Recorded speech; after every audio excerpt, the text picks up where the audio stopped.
সামনে বাংলাদেশে আমাদের জন্য ভয়াবহ সে আর একটা সিপাহী বিপ্লবের করুণ প্রতি অপেক্ষা করছে। আপনারা অনেকে ভাবতেছেন এইটাও কি সম্ভব? জামাতের ভাইয়েরা অনেকে বুঝে না, বলে কি করে সম্ভব? মনে করাই দেই, শহীদ নিজামী মুজাহিদ সাহেবেরা মন্ত্রী হিসাবে সর্বশেষ যখন সম্ভবত 2006 বা 2007 মন্ত্রী ছিলেন, বলেন তো তার কয় বছর পর তাদেরকে ফাঁসি দেওয়া হইল? 10 বছরও লাগে নাই। রানিং ফুল মন্ত্রী ছিল, লক্ষ লক্ষ মানুষ তাদের সাথে ছিল, তাদের মন্ত্রণালয় একটা পয়সার দুর্নীতি বের করতে পারে নাই। 10 বছরের মধ্যে মন্ত্রিত্বের পর তাদেরকে ফাঁসি দেওয়া শুধু হয় নাই, তাদের সন্তানরা তাদের জানাজাটা পর্যন্ত পড়তে পারে নাই। সংখ্যা দিয়ে হয় না ভাই, কোটি কোটি মানুষ দিয়ে সবকিছু হয় না।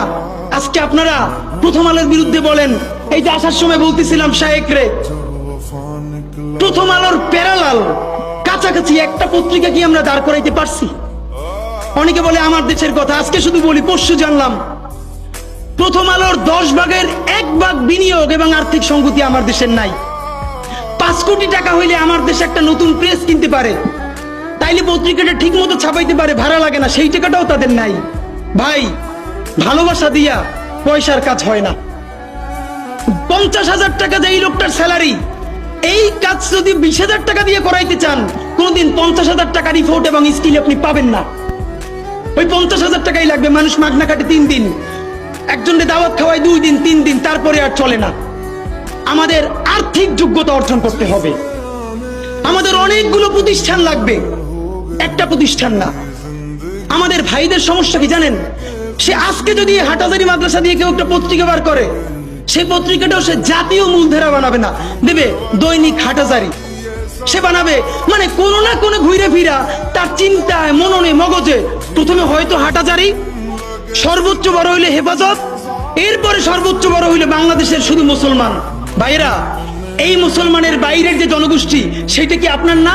আপনি ভাবেন এই দেশের আপনি প্রধানমন্ত্রী, তারপরে ভাবেন আপনার জনগোষ্ঠী কারা, আপনি সেরকম চিন্তা করেন। সুতরাং আমি কথায় অনেক ভুলভ্রান্তি বলতে পারি, কিন্তু বিশ্বাস করেন আমার কলিজা চিল্লেও আপনারা শুধু যেটা পাবেন সেটা হইল, আমি চক্ষু বন্ধ করে দেখতে পাই। আমরা যদি যোগ্যতা নিয়ে 5-10 বছরের মধ্যে দাঁড়াইতে না পারি, এই ভিডিও, এই ছবি, এই শহীদ পরিবার, এই আহত, এদের জীবন তো শেষ। এদের পরবর্তী জেনারেশনকে পর্যন্ত কি ভয়ানক গণহত্যার শিকার হইতে হবে আমরা চিন্তাও করতে পারতেছি না। সুতরাং বাংলাদেশের স্বাধীনতা, সার্বভৌমত্ব, বাংলাদেশের ইসলাম এবং মুসলমানকে বাঁচাইতে হইলে আমাদেরকে তুমুল যোগ্যতা অর্জন করতে হবে।